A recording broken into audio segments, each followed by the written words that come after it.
आज़बिल्लाहिमिनश्शैतानिर्रजीम बिस्मिल्लाहिर्रहमानिर्रहीम। कैसे हैं आप सब लोग? उम्मीद करती हूँ अच्छे होंगे। वीडियो अच्छी लगे तो इसको ज़रूर लाइक कीजिएगा, चैनल को सब्सक्राइब और वीडियो को शेयर कर दीजिएगा सदका जारिया समझ के, और प्यारा सा एक कमेंट कर दीजिएगा। वीडियो शुरू करते हैं। आज हम रुकू नंबर 6 का सेकंड हाफ पढ़ेंगे इंशाल्लाह, आपको अच्छा लगेगा। शुरू करते हैं। बिस्मिल्लाहिर्रहमानिर्रहीम। वाइज़ और जब कहा गया मूसा अलैहिस्सलाम से ली कौम ही कि ए मेरी कौम, या कौमी ए मेरी कौम, इन्नकुम बेशक तुम जुल्म किया नफुसाकुम अपनी जानों पर, बित्ती काजिकुमुल इजला बछड़ा बनाकर, फतूब तो तौबा करे लबारेकुम अपने रब की तरफ, फ़क्तुलू तो कत्ल करो अनफुसाकुम एक दूसरे को, ज़ालिकुम ये खैरुल्लाकुम तुम्हारे लिए बेहतर है, इंद बारिकुम तुम्हारे रब के नज़दीक, फ़तावा तो तौबा कबूल की अलैकुम तुम्हारी तौबा कबूल की, इन्नो बेशक वो हुवा तव्वाबुर रहीम तौबा कबूल करने वाला है। तो इस आयत करीमा में ये बयान फरमाया जा रहा है कि मालूम हुआ कि गुनाह करने वाला, गुनाह कराने वाला, गुनाह करने वाला, गुनाह कराने वाला, राज़ी होने वाला गुनाहगार है, क्योंकि बछड़ा सिर्फ सामड़ी ने बनाया था, मगर सारे लोगों को बनाने वाला करार दिया गया कि फरमाया बित्तिखाजी कुमुल इजला, क्योंकि इनमें से बाज़ बनवाने में मददगार थे और बाज़ राज़ी थे। मालूम हुआ कि मुर्तद की सज़ा कत्ल है। रब मुर्तदीन के बारे में फरमाता है तो कातिलूना हम और युस्लिमूना, यहाँ फ़क्तुलू अनफुसाकुम से खुदकुशी मुराद नहीं बल्कि मानी है कि अपने को कत्ल करके के लिए पेश कर दो।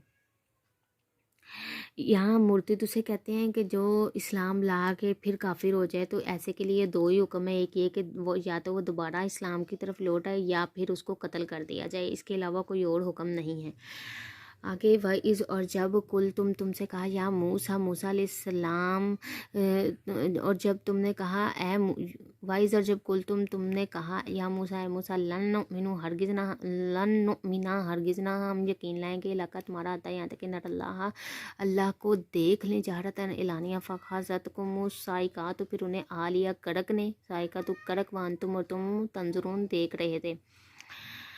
तो इसमें ये फरमाया गया खुदा के दीदार की तमन्ना अच्छी चीज़ है, हज़रत मूसा अलैहिस्सलाम ने भी की थी, मगर नबी पर एतमाद ना करना कुफर और अजाब का बाइस है, इसलिए उन्हें पर अजाब आया के कड़क से सबब हलाक कर दिए गए। ख्याल रहे कि बनी इसराइल की बछड़ा परस्ती से तौबा के बाद हुक्म इलाही हुआ कि मूसा 70 आदमियों को उतर काहे के तौर पर लाओ। मूसा अलैहिस्सलाम ले गए। इन लोगों ने वहां पहुंचकर ये कहा कि हम आपकी ना मानेंगे, खुद रब हमसे बिलमुशाफा कलाम फरमाई। यहाँ ये वाक़या मज़कूर है। सुम्मा फिर बासनाकुम, फिर हमने तुम्हें जिंदा किया मैं बाद मौत कि तुम्हारे मरने के बाद, लअल्लकुम ताकि तशकुरून तुम एहसान मानो। मूसा अलैहिस्सलाम ने बारगाह इलाही में अर्ज़ किया कि मौला मैं बनी इसराइल को क्या जवाब दूंगा, मुझे इल्ज़ाम लगाएंगे कि तुमने इन 70 को मार दिया। तब रब ने फरमाया इन्हें ज़िंदा फरमा दिया। इसे मालूम हुआ कि बुज़ुर्गों की दुआ बड़ी चीज़ है कि मुर्दा ज़िंदा कर देती। ये भी मालूम हुआ कि इनकी दुआ से दोबारा उम्र मिलती है, क्योंकि वो लोग अपनी उम्र के पूरी करके इलाक़ों में थे। मौत उम्र ख़त्म होने के बाद आती है। आपकी दुआ से उम्र दिए गए। ये भी मालूम हुआ कि दुआ से तकदीरें बदल जाती हैं। वज़ल्लना और हमने साया किया, अलैकुमुल गमाम तुम्हारे ऊपर अबड़ का साया किया, वांज़लना और हमने उतारा तुम पर अलैकुम तुम पर अलैकुमुल मन्ना वसलवा और सलवा तारा, मन और सलवा तारा, कुलू खाओ मिन तय्यबाति सुथरी माँ रज़क़नाकुम जो हमने तुम्हें रोज़ी दी उसमें से सुथरी रोज़ी खाओ, व माँ और ना ज़लमूना और ना बिगाड़ा उन्होंने हम, व माँ ज़लमूना और ना उन्होंने हमारा कुछ बिगाड़ा, वाला लेकिन कानून अनफुसा हम अपनी ही जानों का यज़लिमूना बिगाड़ करते थे। यानी मूसा अलैहिस्सलाम ने वापस आकर बनी इसराइल को हुक्म इलाही सुनाया कि मिस्र से निकलो, शाम में जाओ, कौम अमालका से जहाद करो, वहाँ ही आबाद हो जाओ।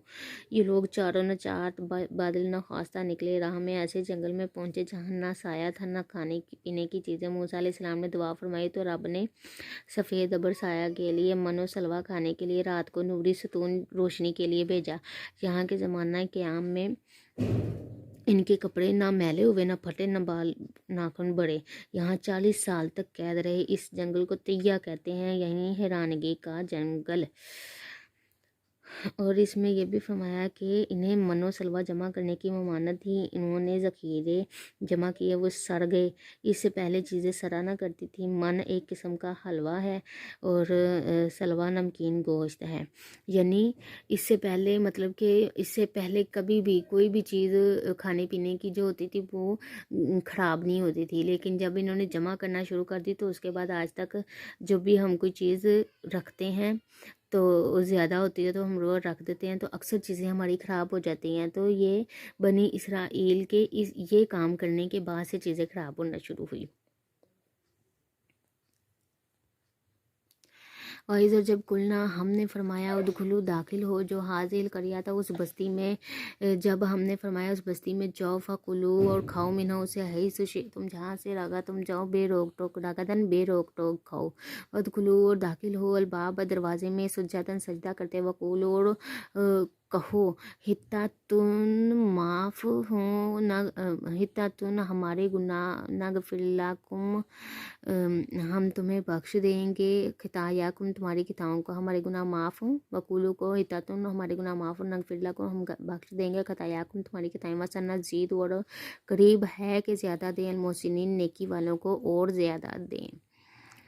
تو یہاں پہ مراد یہاں فرمایا گیا طیہ سے آزاد ہونے کے بعد انہیں بیت المقدس یا اریحہ جانے کا حکم ہوا جس میں قوم و مالکہ آباد تھی اور اسے خالی کر گئی تھی، وہاں باغات میوے بہت کثرت سے تھے۔ معلوم ہوا کہ متبرک مقامات کی تعظیم کرنی چاہیے۔ یہ بھی معلوم ہوا کہ بزرگوں کے شہر متبرک ہوتے ہیں کیونکہ بیت المقدس انبیاء کا مقام ہے۔ یہ بھی معلوم ہوا کہ بزرگوں کے قرب میں توبہ اور نیکیاں قبول ہوتی ہیں، بلکہ ان کے قرب کی برکت سے نیکیوں کا ثواب بڑھتا جاتا ہے۔ اس لیے مدینہ منورہ کی مسجد میں ایک نیکی کا ثواب 50,000 ہے۔ یہ بھی معلوم ہوا کہ جیسی خطا ویسی توبہ، یعنی علانیہ گناہ کی علانیہ توبہ، خفیہ گناہ کی خفیہ توبہ چاہیے۔ یہ بھی معلوم ہوا کہ رب کی رحمت اگرچہ ہر جگہ ہے مگر ملتی اسٹیشن پر ہے، یعنی اولیاء اللہ کے آستانے رحمت ربانی کے اسٹیشن ہیں، یعنی ہم اللہ تعالیٰ سے ڈائریکٹ کوئی چیز اگر مانگے تو وہ تو اللہ تعالیٰ تو ہماری دعا سنتا ہی ہے، لیکن اگر ہم وہ کہتے ہیں نا کہ اگر ہم اللہ تعالیٰ کے نیک بندوں کا یا نبی کریم صلی اللہ علیہ وسلم کا وسیلہ دے کر دعا نہ مانگے تو وہ دعا جو ہے آسمان اور زمین کے درمیان لٹکی رہتی ہے۔ اس لیے اللہ کے نیک بندوں کا اور اللہ کے پیارے نبی کا وسیلہ دے کر دعا مانگنی چاہیے۔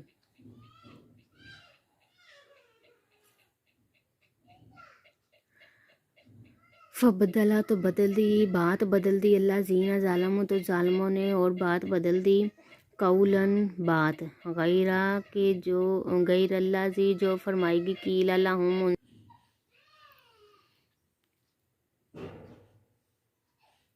فبدلا تو بدل دی ظالموں نے قولن بات غیر اللہ زی اس کے سوا قیل لہم جو فرمائی گئی تھی، فانزلا تو اتارا للذین ان پر ظلموا عذاب اتارا، رجزا من السماء آسمان سے ان پر عذاب اتارا، بما کانوا بدلا ان کے یفسقون بے حکمی کا، فانزلنا تو ہم نے اتارا، یعنی اللہ تعالیٰ کی طرف یہ ہے کہ اللہ تعالیٰ فرما رہا ہے کہ ہم نے ان کی بے حکمی کی وجہ سے عذاب اتارا۔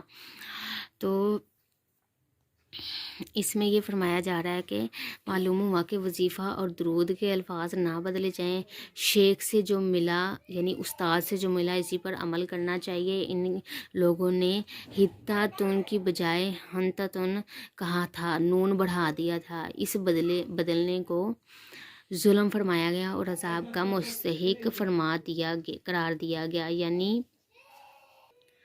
یعنی طاعون کی بیماری جس سے آنن فانن 24,000 اسرائیلی ہلاک ہوئے۔ طاعون بنی اسرائیل پر عذاب تھا، جہاں طاعون پھیلا ہو وہاں نہ جائے، اور اگر اپنی جگہ میں طاعون آ جائے تو وہاں سے نہ بھاگے۔ اس سے معلوم ہوا کہ نافرمانی اور گناہ سے بلائیں بیماریاں آتی ہیں، یعنی طاعون ایک ایسی بیماری ہے کہ جس شہر میں طاعون کی بیماری ہو وہاں سے نکلنے کا اور وہاں جانے کا حکم دیا گیا کہ وہاں ایسی جگہ سے نہ، جو شخص وہاں پہ پہلے سے موجود ہو وہ ایسی جگہ سے کہیں اور نہ جائے، اور جو وہاں پہ موجود نہیں ہے وہ اس جگہ پر نہ جائے۔